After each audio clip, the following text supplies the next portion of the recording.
የቁርአን ሲመጣ ከሌ የሚባል ዘር የተለየ ዘር አድርጎ የሚያስቀምጠው ነገር የለም።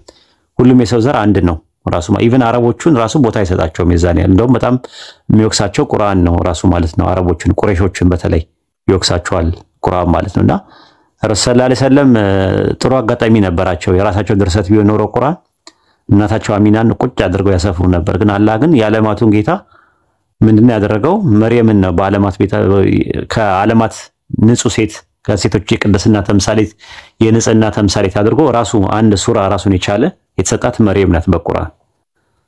እና በጣም የሚገርም የመርየም ምን አይነት አመለካከት አለ መሰለህ? የሮሜ 11ን ፈጣሪ የተመረጡ ወደ ሌላ ነገር አሁን አትሂድ፣ ሌላ ነገር አትሂድ። ተመለስ። አሁን አንተ ዝም ብሎ ፊት ካሳዩ ሽንድ ካሳዩ ስንዝር ነው የምትሄደው አንተ። ተመለስ አሁን ወደዚህ። ኢየሱስ ፍጡር ነው አይደለ? ወደ ክርስቶስ ኢየሱስ ክርስቶስ ፍጡርነት አለበት። ፍጡር ነው። እሺ አንተ በል እንደዛ። እኔ ደግሞ ፍጡር አይደለም ልበል። ፍጡር አንተ እንደምትለው በል፣ እኔም እንደኔ ልበል። እኔ ኢየሱስ ፍጹም ሰው አይደለም እንዴ? አይ ፍጡርነት አለበት የሚል እምነት ነው። ፍጹም ሰው ነው ወይስ አይደለም? ጥያቄው ነው። ሰው አይደለም ወይስ ነው? ሰው ነው። ኦኬ፣ ሰው ሲሆን ሙሉ ሰው ነው ወይስ ጎደሎ ሰው ነው? ሙሉ ሰው ነው ጎደሎ ሰው ነው የሚል የሰው ማንነት ምንነትም አለ ወይ? ማለትም ሰው ሲሆን የሰው ማንነት አሁን ማንነትም አለ ምንነትም አለ አይደል እንዴ? ኦንቶሎጂካልም ነው ሜታፊዚካልም ነው እኮ። ሰው ሲሆን ሜታፊዚካልም ኦንቶሎጂካልም ነው። ማንነትም ምንነትም ያለው ሰው ነው ወይስ አንደኛው ጎድሎታል? አይ ምንም የጎደለው ነገር የለም በሰውነቱ። ስለዚህ ማንነትም ምንነትም ያለው ሰው ነው፣ ሙሉ ሰው ነው አይደለ? ስለዚህ ፍጹም ሰው ከሆነ ፍጹም ፍጡር ነው ማለት ነው። ሙሉ ሰው ከሆነ ፍጡርነት አለበት። ፍጡርነት አለበት ሳይሆን ፍጡር ነው እንጂ ሰው ነው ካልኩ ፍጡር ነው ሰውነት አለበት ብላ ለምሳሌ እንደዚህ ያልኩት መጀመሪያ ፈጣሪ ስለነበረ ወደ ፍጡርነት መጥቷል ስለምንል ኢየሱስ ፈጣሪ ነው የሚል ማስረጃ አንድ ጥቅስ ስጠኝ። ኢየሱስ ፈጣሪ ነው የሚል አንድ ማስረጃ ስጠኝ። ለምሳሌ ዓለማትን የፈጠረበት የሚል አለ። የቱ ጋር ነው እንደዛ የሚለው? ዕብራውያን ምዕራፍ 1 ዘመናትን ነው የሚለው። ግሪኩ ላይ አዮን ነው የሚለው፣ ኮስሞ አይለውም። አንደኛ ነገር፣ ሁለተኛ ነገር ፈጠረም አይለውም። አማርኛው ደግሞ ዓለማትን የፈጠረበት ይለዋል እኮ። እንደዛ አይለውማ፣ አማርኛው ይለዋል ዓለማትን። ግን እንትን ነው ኤጅ ብሎ ነው እንግሊዝኛ። አንዳንድ እንግሊዝኛዎች ኤጅ ብለው አስቀምጠውታል። ለምሳሌ ቢራል ሊትራል ባይብል ላይ በተመለከተው ሊትራል ስታንዳርድ ቨርዥን ዓለማትን የፈጠረበት የሚለው ከዮሐንስ ወንጌል ምዕራፍ 1 ጋር ሁሉ በእርሱ ሆነ ከሚለው ዕብራውያን ምዕራፍ 1 ቁጥር 2 ላይ ጨርስ። መጀመሪያ እንደዚህ አባሮች ጨዋታ እኔ ጋር አይሰራም። ዕብራውያን 1:2 ላይ ተጠቀስከው። ዕብራውያን 1:2 እንጨርስና እኮ መጀመሪያ እንጨርሳ። መጀመሪያ ሳጨርስ ሩጫ አባሮች ከሆነ የፈሪነት ጉዳይ ነው። አባሮች አትጫወት። አንድ ቦታ ላይ ገተር ብለህ ደፈር ብለህ ሞግት። ዕብራውያን ምዕራፍ 1 ቁጥር 2 ላይ ሁሉን ወራሽ ባደረገው ደግሞ ዘመናትን ባደረገበት ብሎ አስቀምጠውታል። ለምሳሌ ስትመለከተው ዓለም ለሚለው ቃል ኮስሞስ ነው ወይስ አዮንስ ነው የሚጠቀመው ባይብል? ኮስሞስ መሰለኝ። ኮስሞስ ለዓለም ሲሆን ነው። ማቴዎስ 13:35 ላይ ዓለም ከተፈጠረ ጀምሮ ይላል። ዓለም ለሚለው ቃል ኮስሞስ ብሎ ነው የሚያስቀምጠው። ዕብራውያን 1:2 ላይ ኮስሞስ ነው ሲው አዮን ነው የሚለው። አዮን ነው አይደል የሚለው? ዓለማትን ስለሚል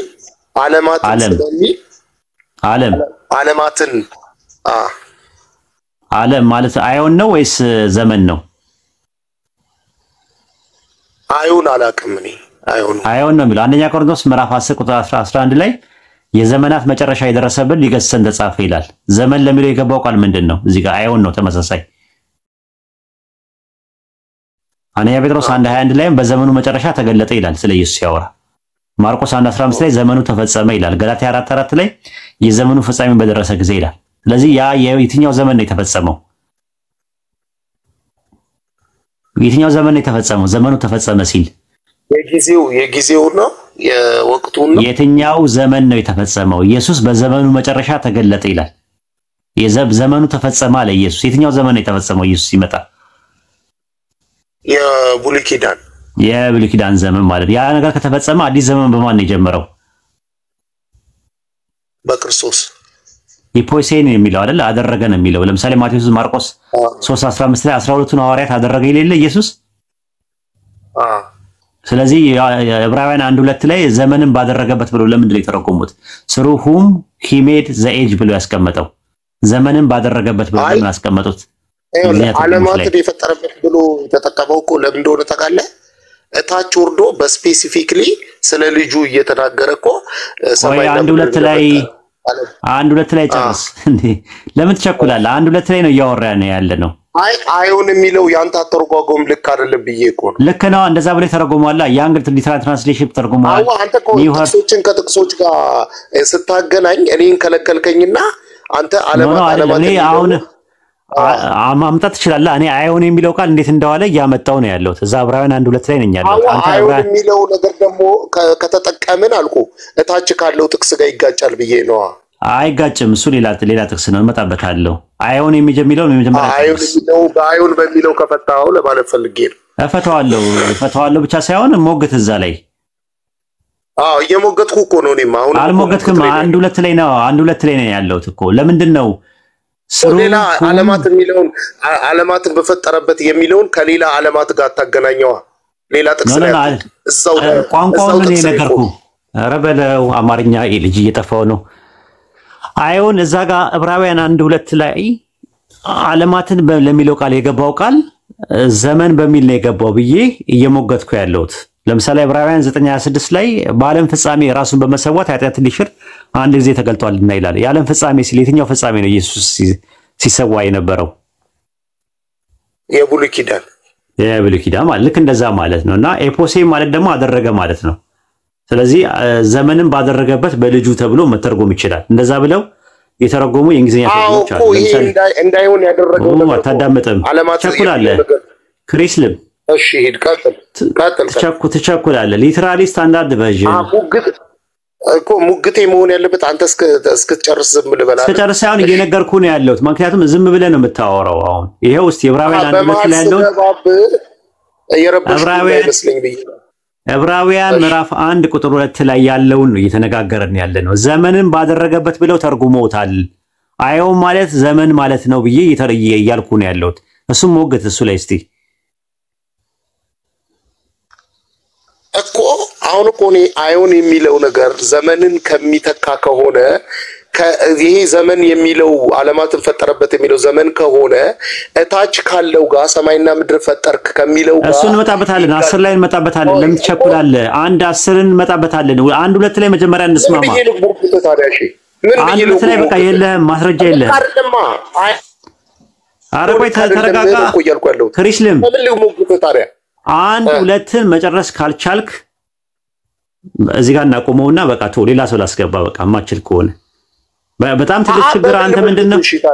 1:2 ላይ ዘመንን ባደረገበት ነው የሚለው። የኢየሱስን ፈጣሪነት ዕብራውያን 1:2 ምንም የሚያሳየው ነገር የለም። 1:2 ላይ ሞግተኝ። ሊንጉስቲካል አፕሮች፣ ግራማቲካል አፕሮች እኮ በምን አንተ ተሟገትልኝ ራስህ። እኔ ለምን ማገትላለሁ? ዕብራውያን 1:2 ላይ ያለውን ጨርስ። እኔ በማመጣው ሐሳብ ለሞግታ ተረዝም በለኛ። አንተ እንዴት ሐሳብ ልትፈጥርልኝ? ለመሞገት አንተ ሐሳብ ልትፈጥርልኝ? 1:2 ላይ አሁን ድንበር እያለፍክ ነው። ላወርድ ነው።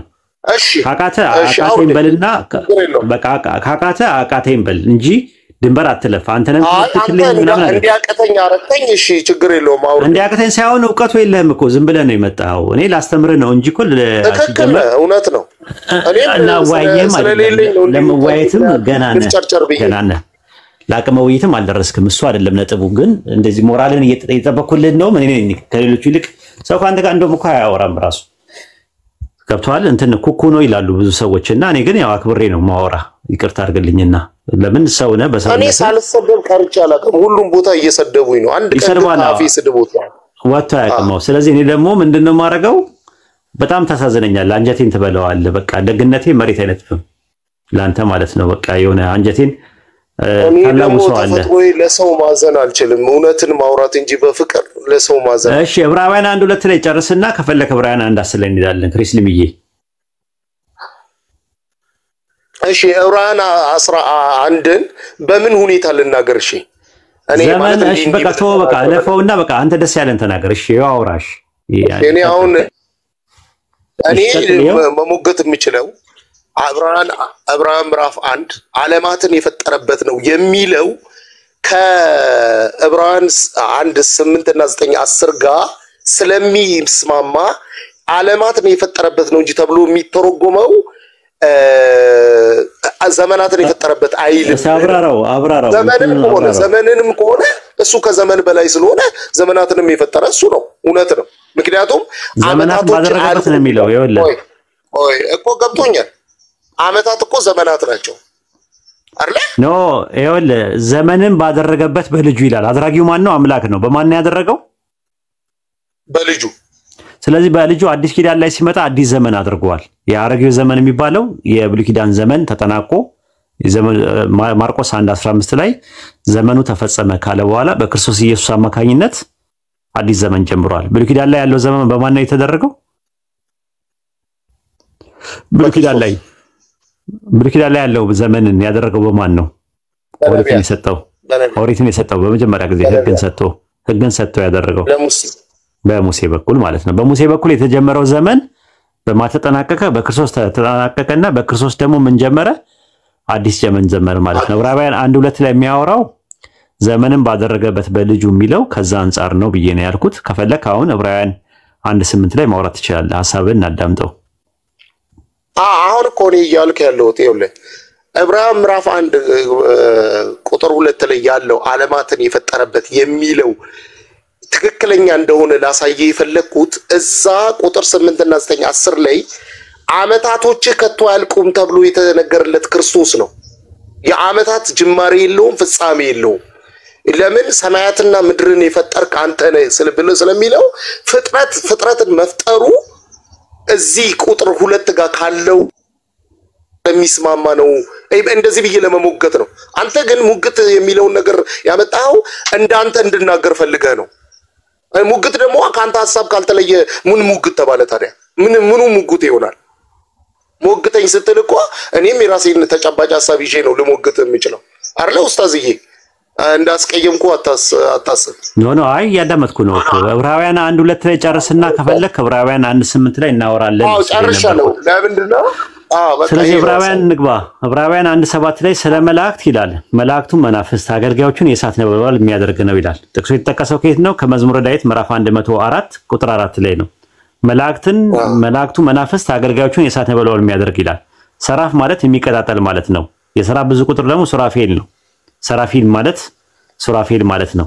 መላእክቶቹ መንፈስ አገልጋዮቹ የእሳት ነበልባል ሲሆኑ ኢየሱስ ግን ከዳዊት ዘር የመጣ ነው። ከዛ በኋላ ነው ቀጥሎ መዝሙረ ዳዊት ምዕራፍ 45 ቁጥር 6 ላይ ስለ ሰለሞን የቆሬ ልጆች የተናገሩት አለ። ለመዘምራን አለቃ አምላክ ሆይ ዙፋን ለዘላለም ነው፣ የመንግስት በትር የቅነት በትር ነው የሚለውን ስለ ልጁ ግን አለ፣ ስለ ወልድ ግን እንዲህ አለ ይላል። የመዘምራን አለቃ 4:1 ላይ ስትመለከተው መዝሙረ ዳዊት 45:1 ላይ ስለ ሰለሞን ይናገርና ስለ ልጁ ግን ይላል፣ ስለ ወልድ ግን። መጀመሪያ የተነገረው ስለማን ነው? ስለ ንጉስ ሰለሞን ነው የተነገረው። አይተህ ከሆነ የቆሬ ልጆች ለመዘምራን አለቃ የተናገሩት ነው የሚለው መዝሙር 45:6 ላይ። ከዛ ዕብራውያን 1:8 ላይ አምላክ ሆይ ዙፋን ለዘላለም ድረስ ይኖራል፣ የመንግስት በትር የቅነት በትር ነው፣ ጽድቅን ወደድክ አመፃን ጠላ፣ ስለዚህ አለ እግዚአብሔር አምላክ ከባለንጀሮች ይልቅ በደስታ ዘይት ቀባ ካለ በኋላ ከዛ በኋላ ካይ ይላል እናም ይላል ደግሞም ይልና ሌላ ርዕስ ሊያመጣልህ ነው። ደግሞም ካለ ወይም ደግሞ ካይ የሚለውን ካለ ለምሳሌ ዕብራውያን 10:30 ላይ ጸሐፊው ራሱ ግራመር ሲጠቀም ተመልከቱ። በቀል የኔ ነው እኔ ብድራትን እመልሳለሁ ያለውን እናውቃለን፣ ደግሞም ጌታ በሕዝቡ ላይ ይፈርዳል አለ።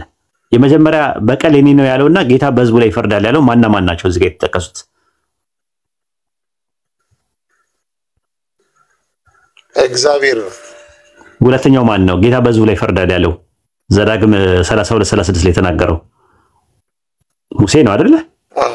ሙሴ አይደለ? ኃይላቸው የደከመ የተዘጋ ነው፣ እግዚአብሔር ለሕዝቡ ይፈርዳል ለባሪያዎቹ ያዝናል አለ። ዘዳግም 32:35 ላይ ደግሞ በቀል የኔ ነው ያለው ማን ነው? ያህዌ ነው አይደለ? ስለዚህ ሁለቱን አካላቶች ለይቶ አስቀምጦልናል። ደግሞም በሚል ነው ያስቀመጠልን። ተመሳሳይ ደግሞም ካለ ስለ ሌላ ነገር ነው የሚያወራው ማለት ነው። ይሄን ከተረዳው ዕብራውያን ምዕራፍ 1 ቁጥር 10 ላይ ደግሞም አለ ጌታ ሆይ አንተ ከጥንት ምድር መሰረትክ፣ ሰማያት የእጆች ሥራ ናቸው እያለ ይናገራል። የቱ ጋር የተባለው? መዝሙረ ዳዊት ምዕራፍ 102 ቁጥር 24 ላይ ነው የምታገኘው። እኔም አልኩኝ አምላኬ በዘመኔ እኩሌታ አትውሰደኝ፣ ዓመቶች ለልጅ ልጅ ናቸው። አንተ ከጥንት ምድር መሰረትክ፣ ሰማያት የእጆች ሥራ ናቸው ይላል። ኤሊ ማለት አምላክ ማለት ሲሆን ኤሊ ማለት በአገናዛቢ ነው፣ አምላኬ ማለት ነው። አሁን ላይ እየተናገረ ያለው ዮዲሄ ቫፌንን እያናገረ ነው ያለው። እዛው ቁጥር 13 ላይ ስትመለከተው ጌታ ጠላቶችን የእግር መረገጫ እስካደረሰ በቀኝ ተቀመጣሉ ይላል። ማን ለማን ነው ያለው? አብ ለወልድ። ጌታ የሚለው ቃል ማንን ነው የሚያመለክተው? ጌታ የሚለው ማንን ነው የሚያመለክተው?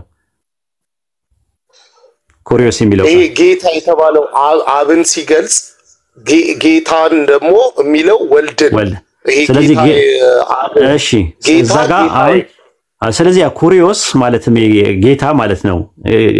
ኢየሱስን በቀኝ ተቀመጠ ያለው ጌታ እሱን ሲያናገረው ምን አለ? አንተ ከጥንት ምድር መሰረትክ፣ ሰማያት የእጆች ሥራ ናቸውና እያለ ካለ በኋላ እኔም አልኩኝ አምላኬ የሰማያት የእጆች ሥራ ናቸዋል። አሁን ቀጠለና እዛው ላይ ሲናገር ዕብራውያን ምዕራፍ 2 ላይ እዛው አውዱ ላይ ሲናገር ቁጥር 6 ላይ ግባ ክሪስሊም ነገር ግን አንዱ በአንዱ ስፍራ ታስበው ነው። እሺ ላንብብልህ። ነገር ግን አንዱ በአንዱ ስፍራ አያያዘውና ዕብራውያን 1:10 ከ2:6 ጋር ታስበው ዘንድ ሰው ምንድነው? ትጎበኛው ዘንድ የሰው ልጅ ምንድነው አለ። ሰውና የሰው ልጅ የተባለው ማን ነው? ክርስቶስ ነው። ትጎበኛው ዘንድ እያለ በሁለተኛ መደብ ዳዊት እያናገረ ያለው ማንን ነው? ክርስቶስ ነው። ኧረ ተው፣ በሁለተኛ ከመላእክት ይልቅ በጥቂት አሳነስከው ይላል። አሳነስከው እያለ የሚያወራው ማንን ነው? በሁለተኛ መደብ ክርስቶስን አይደለም። ከመላእክት ይልቅ በጥቂት አሳነስከው እያለ በሁለተኛ መደብ እያወራ ያለው ዳዊት ማንን ነው የጠየቁ? የሰው ልጆች ነው። ከመላእክት ይልቅ በጥቂት አሳነስከው አለ። ያሳነሰው ማንን ነው? የሰው ልጅ። የክብርና የምስጋና ዘውድ ጫንክለት ይላል። ስለማን ነው የሚያወራው? ስለ ሰው ልጅ። ሰውና የሰው ልጅ የተባለው ማን ነው? አውዱ ላይ እዛ ጋር ስፔሲፊክሊ አርጎ የሚናገረው እንትናን ክርስቶስን ነው። የሰው ልጅ ክብርን ለማሳየት ክርስቶስን ነው። እዚህ ጋር ክርስቶስን ነው እኮ ክርስቶስን ነው ስልኮ ዝም አልከኝ። አሳነስ በሁለተኛ መደብ እያወራ ያለው ማን አልገባም። በጣም ክርስቶስን ነው ብዬ እኮ ተናገርኩ። እሱን አይደለም ያልኩ። ከመላእክት ይልቅ በጥቂት አሳነስከው ሲል አሳነስከው እያለ በሁለተኛ መደብ እያወራ ያለው ማንን ነው? አሳነስከው እያለ የሚለው ለምሳሌ ኤግዛምፕል ልስጥ እንደው በአማርኛ በቀላል አማርኛ ከላይ ኡስማን አለ አይደለ? ከላይ የሚታየው ኡስማን አይታየም? ይታየኛል።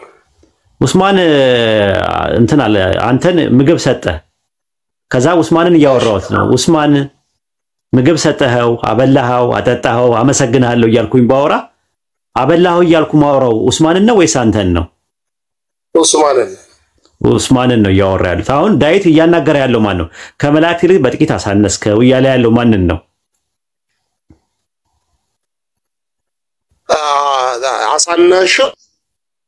አሳናሹ ማን ነው? አብ ነው። አናሹ ማን ነው? አናሹ ማን ነው? የክብርና የምስጋናን ዘውድ ጫንክለት አለ። ማንን የጫንለት? ወልድን። በእጆች ሥራ ላይ ሾምከው አለ። ማንን ነው በእጆች ሥራ ላይ የሚለው? ወልድን። በእጆች እያለ የሚያናገረው ማንን ነው? በእጆች ሥራ ላይ የእጆች ሥራ የተባለው አብ ነው። ሰማያት የምኖች ሥራ ናቸው አለ። የእጆች ሥራ ናቸው አለ። በዛ በሰማያት በእጆች ሥራ ላይ ደግሞ ሾምከው አለ። ማንን ነው የሾመው? ወልድን። በምን ላይ ነው የሾመው? በአብ የእጆቹ ሥራ ላይ። በምን ላይ ነው የሾመው? በአብ የእጆቹ የፍጥረት ሥራ ላይ። ስለዚህ ሰማያትን የእጆች ሥራ ናቸው ሲል አንተ ከጥንት ምድርን መሰረት ሰማያት የእጆች ሥራ ናቸው እነሱ ያረጃሉ ሲል ማንን ነው እያወራ ያለው ዳዊት? እዚህ ዕብራውያን ምዕራፍ 1 ኮት አድርጎ የሚናገረው ስለ ወልድ ነው አይደለም። ከእንትን ላይ ነው ያመጣው ከመዝሙረ ዳዊት ላይ ስላመጣ ዮዲሄ ቫቭ የመዝሙረ ዳዊት ቃላትን ነው ያስገባው እኮ ያህዌን ነው አሉ እኮ ዕብራውያን እየጻፈ ያለው ስለ ክርስቶስ ነው። ኩሪዮስ የሚለው ነገር ዮዲሄ ቫቭን የሚለውን ተክቶ መጣ ነው። ያኛው ደግሞ ጌታዬ የሚለው ቃል ደግሞ አዶኒ ነው። ኢየሱስ አዶኒ ነው የተባለው እንጂ ያህዌ አልተባለም። ምክንያቱም ያህዌ ምን አለ? ጠላቶች ያህዌ ጌታዬን ጠላቶች የእግር መረገጫ እስካደርስ ድረስ በቀኝ ተቀመጣለሁ ይላል። ባዩ ማን ነው? ይሄ ነገር ይሄን የሚለው መንፈስ ቅዱስ ነው። ባዩ ማን ነው? ባዩ አዶኒ የሚለው ጌታዬ የሚለው ማን ነው? ዳዊት አንደበት ዳዊት ነው። ዳዊት ነው ይሄን የሚለው እኮ ዳዊት ነው የሚለው በለኛ። አሁን ዳዊት ማን ነው? ማንን ያለው? አብን አብ ወልድን ያህዌ ነው የሚለው ያህዌ ነው የሚለው ያህዌ ጌታዬን ጠላቶቼ የእግር መረገጫ እስካደርስ በቀኝ ተቀመጣለሁ ይላል። ባዩ ማን ነው? አይ እንደዛ አይደለም የሚለው ጌታ ጌታዬን ነው የሚለው አይደለም። መዝሙረ ዳዊት ምዕራፍ 110 ቁጥር 1 ላይ ያህዌ ጌታዬን ነው የሚለው። አማርኛው እግዚአብሔር ጌታዬን ነው የሚለው፣ ግን ዕብራይስጡ ያህዌ ጌታዬን ዮዴሄ ቫብሄ ጌታዬን ጠላቶቼ የእግር መረገጫ እስካደርስ በቀኝ ተቀመጣለሁ ይላል። ባዩ ማን ነው? አብ። ባዩ ማን ነው በጥቅሱ መሰረት ያልኩ? ነገሩን ጽሁፉ ላይ ንግግሩን የተናገረው ዳዊት ነው። ባዩ ማን ነው ያልኩ? ባዩ ማን ነው? ማን ለማን ያለው? በቀኝ ተቀመጠ አለው ያለው ባዩ ማን ነው?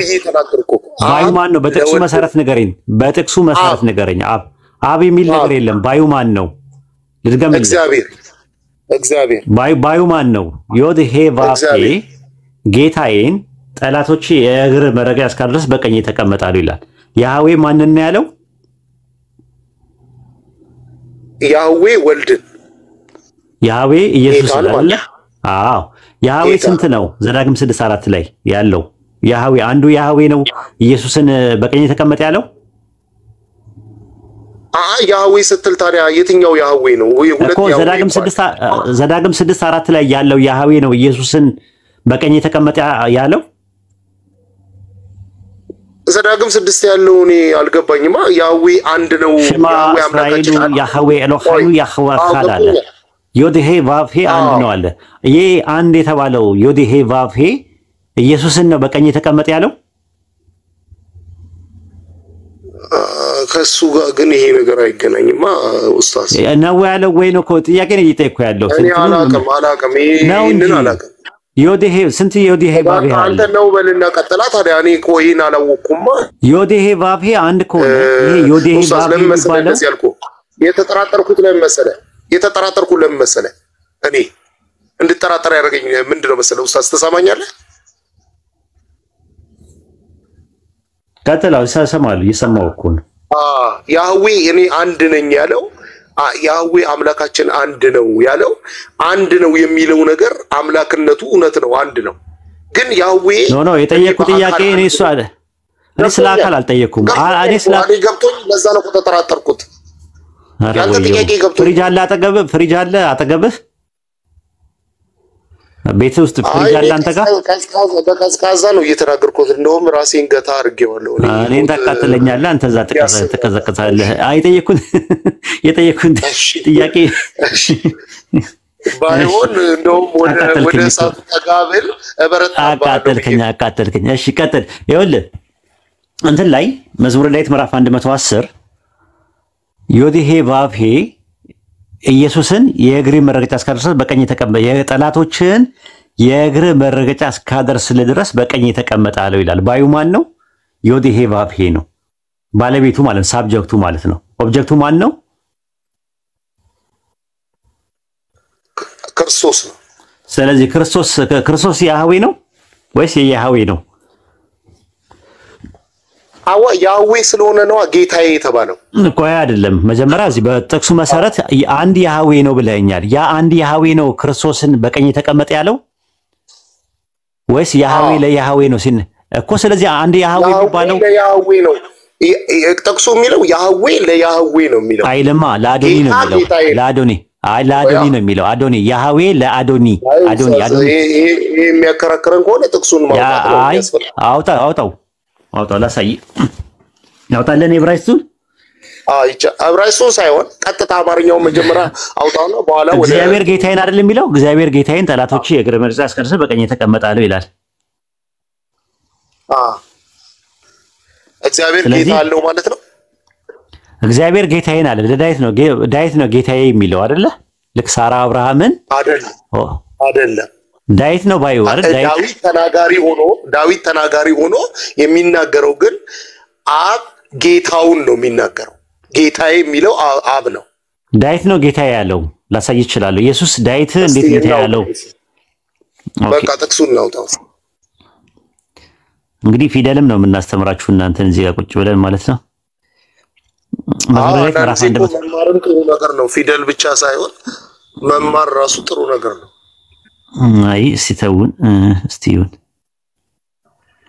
መዝሙረ ዳዊት ምዕራፍ 110 ቁጥር 1 ላይ እግዚአብሔር ጌታዬን የዳዊት መዝሙር ይላል።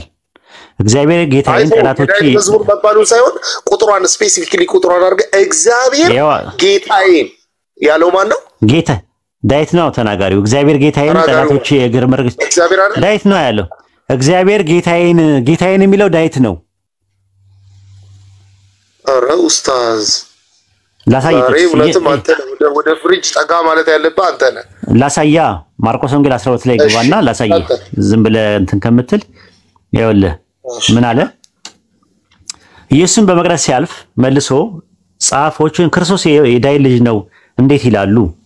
ዳዊት ራሱ በመንፈስ ቅዱስ እንዲህ አለ ጌታዬን ጠላቶች የእግር መረገጫ እስካደረሰ በቀኝ ተቀመጣለሁ። ዳዊት ራሱ ጌታ አለው አለ። ባዩ ማን ነው? ወንድ ጌታዬን ያለው ማን ነው? እሱ አዲስ ኪዳን ላይ ነው እኮ ማመጣልህ። አንተ አሁን የተነጋገርነው ጌታዬ ባዩ ማን ነው ብዬ ስጠይቅህ ዳዊት ነው። ጌታ አብ ነው። መጀመሪያ አብ ምን አለ? ችግር አለበት እንዴ? ዳዊት ነው ጌታዬ የሚለው መሲሁን ኡስታዝ በቃ እሺ አንተ እንዳልከው ይሁን። እሺ በቃ ይቅርታ እንዳትበሳጭ ማለት በጣም እንትን እንዳትበሳጭ ሳይሆን የሆነ የዞረብህ ነገር ነህ። እኔ ማስረጃ ሳመጣ ቅርብስ የምትለው ነገር አለ። እኔ ዞሮብኛል። እሺ መዝሙረ ዳዊት ምዕራፍ 110 ቁጥር 1 ላይ እግዚአብሔር ጌታዬን አለው እያለ የሚያወራው ማን ነው ስል ዳዊት አይደለም አልከኝ። ዳዊት ነው ብዬ ማስረጃ ሳመጣልህ ሌላ ነገር ታወራለህ። ዳዊት ነው ወይስ አይደለም? የሶር ነው። በቃ እሺ እኔ እናንተ እናቆምና ኡስታዝ ዞቢች እቺን ጥቅስ ያንብባት እስቲ ራሱ ያንብባት። ኧረ ምን አይነት የዞረበት ነው ባላ እኔም ዝም ልበል። እሺ ቆይ ግን የምታወራው ገብቶሃል ክሪስልምዬ? መጀመሪያ እኮ አይ አንተ አንብበው ጥቅሱን አንብበውና መዝሙረ ዳዊት ምዕራፍ 110 ቆይ ቶቶ ላቀልልህ መዝሙረ ዳዊት ቆይ ላቀልልህ ቆይ አንድ ጊዜ ኧረ ላቀልልህ እንዴ በሽተኛ ነው እንዴ ልጅ? ላቀልልህ ራሱ ላቀልልህ በቃ ባይምሮ ባንተ አንደርስታንዲንግ ሌቭል ሉረድ። መዝሙረ ዳዊት ምዕራፍ 110 ቁጥር 1 ላይ ያህዌ ጌታዬን ጠላቶች የእግር መረገጫ ሳርስ በቀኝ ተቀመጠ። ጌታዬን የሚለው ማን ነው የምትለው አንተ? እግዚአብሔር ጌታዬ እያለ የሚለው ዳዊት ነው ወይስ እግዚአብሔር ነው ጌታዬ የሚለው? እግዚአብሔር ነው የሚለው። ተመልከት እንግዲህ ማለት ነው። እስቲ እግዚአብሔር ነው እግዚአብሔር ጌታዬን እያለ ለኛ የሚነግረን ማን ነው እኮ? አሁን ወደ ማርቆስ ሄዳ እቺኑ ሐሳብ ይዘህ እኔ እግዚአብሔር ነው ብያለሁ። አንተ ማንን ነው የምትለው? ጌታዬ የሚለው ማን ነው? ጌታ አይጠየቁ ጌታዬ መለስኩኝ እኮ ነው ኡስታዝ። ልክ አይደለህም በለኝ ከፈለክ። ኦኬ ልክ አይደለህም። ማርቆስ ልልገባ አሁን ይኸውላችሁ ተመልከቱ። ማርቆስ ወንጌል ምዕራፍ 12 ቁጥር አንተ አታንብብ። እሺ ኡስታዝ እሺ ኡስማን አንብብልህ። ዝም ብሎ ነው ኡስማኑ ብቻ አንብበው። ታውቃለህ የመጨረሻ ነው ዛሬ የመጨረሻ ነው የሚሆነው። ሁለተኛ አላስገባህም። የምር እንደዚህ አይነት ጭንቅላት ይዘህ ከኔ ጋር አታወራ። አውቀህ ነው የገባህበት እኮ ኡስታዝ። መጀመሪያም አስወርደኝ ሳይሆን በቃ ይሄን ጭንቅላት ይዘህ ከኔ ጋር ማውራት አትችልም። ራሱ በጣም ነው አይ ግን የማታውቀው ላይ በድፍረት ክርስቲያኖች ራሱ እየታዘቡ ነው። ኖርማል ማለት ነው ማለት እንዴ አንተ ትበልጠኛለህ እኮ በእውቀት አንተ ትበልጠኛለህ እኮ። እግዚአብሔር ነው ጌታዬ እያለ ያለው ትላለህ። ዳዊት እግዚአብሔር ጌታዬን ልክ አይደለም በለኝ አንተ። ልክ አይደለም በለኝ። ምን አይነት ተሳስተሃል በለኝ አንተ። አንብብለት እስቲ። እሺ መዝሙር 110 ቁጥር 1 ነው ማነበው አይደለም? እሺ ማርቆስን ነው የምታነበው። ማርቆስ 12:35 ላይ ጌታዬ ባዩ ማን እንደሆነ ለማወቅ ነው የፈለግነው። አይ አንተ ዝም በልና ኡስታዝ እኛ እንውጣ ከመሃል። እሱ ዝም ብሎ ረጋ ብሎ ያለው ክርስሊም ተረጋጋ እንጂ ክርስሊም ተረጋጋ። እግዚአብሔር ጌታ አለው እንዴ? እግዚአብሔር ጌታ አለው ወይ? ይሄን መልሱ። ስንት ላይ ነው ኡስታዝ? ማርቆስ ምን አይነት አማርኛ ነው ያወራው? 35 እና 36 ላይ ብዙ ተዋራ ነው። 12 ቁጥር 30 ኢልም ተዋራ ነው። ተውት ጧሃራ ነው ለመርዳት ማርቆስ 13:35 አውርደኝና እናንተ አውሩ እስቲ ቆይ አይ አዳምጠው